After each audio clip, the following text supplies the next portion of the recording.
Jamais existé, Moïse n'a jamais existé. Je n'ai pas parlé de Mohamed parce que ça ne m'intéresse pas pour l'instant. Mais si on démontre que Jésus n'a jamais existé, si on démontre que Moïse n'a jamais existé, ça veut dire que les livres qu'on leur attribue sont nuls, ce n'est pas la vérité. Même les descendants des Juifs à l'heure actuelle reconnaissent volontiers que la Bible, l'Ancien Testament, est un tissu d'histoire totalement mensongère. Absolument rien n'est vrai dedans. Moïse, il y a deux chronologies qui essaient de situer le moment où Moïse a vécu. Il y a une chronologie qu'on appelle la chronologie longue, qui date d'un pharaon qui s'appelle Merneptah, 1300 et de poussière avant Jésus-Christ.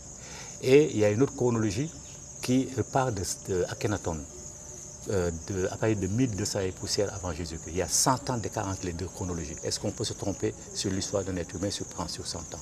Jamais.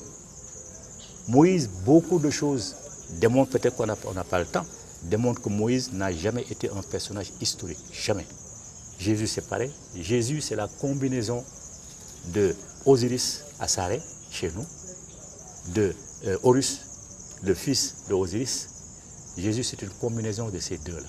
Ils ont emprunté à Jésus ils ont emprunté à Osiris et à Horus pour construire la personnalité de Jésus. Mais Jésus n'a jamais existé. Et que dites-vous du pharaon? Mais le pharaon est une réalité. Le pharaon, c'est notre roi. D'ailleurs, aujourd'hui, on l'appelle Phari. Les Phari et pharaons, c'est pareil. Les pharaons sont nos rois depuis les origines de l'Égypte jusqu'à l'occupation romaine. Tous les pharaons étaient des noirs authentiques. D'ailleurs, les Romains, quand ils sont venus, ils prenaient la titulature des pharaons. Mais est-ce que vous pouvez nous, histoire pour histoire, est-ce que vous pouvez nous dire un tout petit peu, n'est-ce pas, la tragédie de la noyade du pharaon qui a causé surtout sa mort? Mais ce sont des histoires, ça, c'est pas la réalité. Tout ça, c'est du bidon, c'est n'importe quoi qui a été écrit. Je vais vous dire la vérité. La mer Rouge, là, la mer Rouge, c'est un mensonge. Et c'est pris d'un mythe africain. D'un mythe africain, pharaon, justement, dont la princesse, dans ce mythe-là, la princesse a perdu sa bague et il y avait un initié dans la barque qui a fendu l'eau pour prendre la barque. Les Hébreux n'ont fait que copier. Cette histoire, ils l'ont copié de ça. Noé, ils ont copié Noé d'une histoire babylonienne qui a fait qu'effectivement, c'est exactement la même chose. C'est un type qui s'appelle Nin-Ursap. Donc, Dieu a détruit le monde et il lui a dit de construire une arche avec un couple de chaque être qui existe. Il a fait pareil et à un moment donné, il a envoyé un oiseau. L'oiseau lui a dit la terre ferme est là, ils ont accosté. Les Juifs ont pris exactement pareil, ils ont fait pareil. Moïse est la comparaison d'un grand roi plutôt qui s'appelle Sargon d'Akkad. Lui, c'est pareil aussi. Sa mère l'a mis dans un panier d'osier, l'a mis dans l'eau et une princesse l'a ramassé et en a fait un grand personnage. C'est exactement ce que les Juifs ont pris pour donner à Moïse. C'est-à-dire que toute la Bible est une combinaison de mensonges, de manipulations historiques, de contre-vérités. Surtout pour ce qui concerne le peuple noir. Mais tout ce que la Bible a dit sur le peuple noir est totalement faux et on peut le démontrer. Mais que dites-vous aujourd'hui de cette trace historique, n'est-ce pas, de l'époque pharaonienne au niveau de l'Égypte et avec cette histoire de Moïse et du pharaon? Que dites-vous aujourd'hui de ces traces de l'histoire qui sont en Égypte? Ce n'est pas de l'histoire, c'est de la manipulation. Ce sont des mensonges que l'on tente de faire, de rendre historiques, mais qui n'ont jamais existé. Ce qui est historique, ce sont les temples. Ils sont là, les temples. Ils sont là, les temples, dans leur majesté. Les pharaons sont là avec leur momification, les objets qu'ils ont créés. Tout ça, c'est historique. Mais quand vous parlez ainsi, et pourtant dans le Coran, Dieu dit qu'il fera, n'est-ce pas, des restes du pharaon, de la dépouille du pharaon, n'est-ce pas, un exemple pour les hommes actuels pour avoir peur, n'est-ce pas, du châtiment divin. Que dites-vous de ce passage au niveau du Coran, dans le Coran? Je viens de dire qu'il n'existe pas de livre sacré, il n'existe pas de religion dite révélée. Ça n'existe pas. Tous ces livres ont été écrits par des humains. Ce sont des humains qui ont écrit le Coran. Ça vous plaît, ça vous déplaît, ça déplaît à ceux qui m'écoutent, mais c'est la stricte réalité. Le Coran a été écrit par des êtres humains. Et je dis, il a été écrit plus de 3000 ans avant nos écrits à nous. Donc le Coran ne peut rien dire. Ce Dieu-là, Allah, ne peut rien savoir ce que les dieux qui l'ont précédé ont déjà su. C'est-à-dire notre Dieu à nous. Allah ne peut rien dire de plus. Et si le Coran a dit ça, il est clair que ceux qui ont écrit ce passage-là ont menti, ils savent qu'ils ont menti. Ça n'existe pas. Jamais aucun pharaon n'a été noyé. Jamais. Jamais le déluge n'a eu lieu, jamais. Mais j'ai dit que les ancêtres, plutôt les descendants de ceux qui ont créé ces histoires-là, reconnaissent que ce sont des mensonges, reconnaissent que c'est farfelu ces histoires-là. Tout le monde le reconnaît. Alors, histoire farfelue, révélation, pas de révélation. Alors, jusqu'où aujourd'hui cette étude que vous menez, cette science que vous prenez aujourd'hui, doit mener, n'est-ce pas, l'Afrique? Parce que vous dites que votre combat, c'est juste un combat panafricain. Donc, jusqu'où vous voulez que ce combat vous mène? Non, nous, on sait que sans libération spirituelle et culturelle, jamais l'Afrique ne sera libérée. L'Afrique ne peut pas être libre en étant musulmane, en étant chrétienne, en étant juif, en étant tout sauf elle-même. Ce n'est pas possible. Vous ne pouvez pas, on ne peut pas se réaliser dans la peau d'un arabe parce qu'on n'est pas arabe. Aucun de nos ancêtres n'est arabe. Regardez, tous les jours, on dit des Ousmane, des Fatoumata, des Pascal, des Janine. Jamais on ne dit Soundiata. Il y a des Ngolo aussi, des Ndji, des Zan. Oui, mais ça, vous entendez ça combien de fois dans la journée? Dans la journée, ce sont les Ousmane, les non-musulmans et chrétiens qu'on entend. Vous pensez que les noms étaient un handicap pour le développement? Un gros handicap pour le développement. Parce que ça nous coupe de nos relations avec nos ancêtres. Vous dites Ousmane, quel est votre ancêtre qui s'appelle Ousmane? Ça n'existe pas. Quels sont les vrais ancêtres qui sont Ousmane, ou Mahomet, ou Fatoumata, ou Pauline, ou Jacques? Ça n'existe pas. Donc vous n'avez aucun contact avec vos ancêtres. Voilà une autre forme d'aliénation qui fait que jamais nous n'allons prendre conscience. Nous déplaçons notre conscience historique vers l'extérieur de l'Afrique. Ça nous envoie vers l'Arabie, ça nous envoie au Moyen-Orient, chez les Juifs, chez les chrétiens, n'importe où, mais sauf en Afrique. Donc nous n'avons aucun repère. À partir du moment où vous n'avez aucun repère, mais nous ne pouvons pas nous construire, ce n'est pas possible. Donc les noms, il faut les rejeter. Si on veut être nous-mêmes, il faut se ressourcer sur le plan spirituel et sur le plan culturel. Tant qu'on sera, on va aller dans les directions des autres, on ne s'en sortira pas. D'ailleurs, les Noirs, ils vivent une contradiction permanente. Comment peuvent-ils se considérer comme les égaux des Arabes, alors qu'ils considèrent les ancêtres des Arabes comme supérieurs à leurs propres ancêtres? Comment les chrétiens, les Noirs chrétiens peuvent-ils se considérer égaux aux Blancs, alors qu'ils considèrent les ancêtres des Blancs supérieurs aux leurs? À partir du moment où tu considères les ancêtres de notre peuple supérieurs à tes ancêtres, mais tu es son esclave.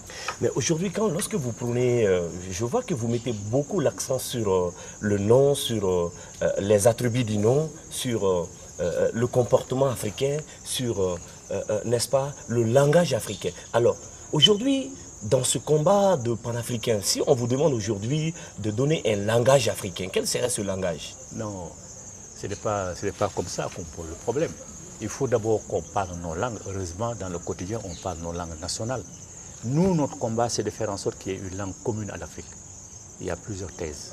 Moi, ma thèse personnelle, c'est que tout simplement, une langue qui est morte, c'est qu'on ne la pratique pas. Mais on peut la réveiller. Nous avons eu la première langue qui existait, c'est la langue égyptienne antique, authentique, qui est une langue africaine authentique qui existe aujourd'hui. Et une langue arabe?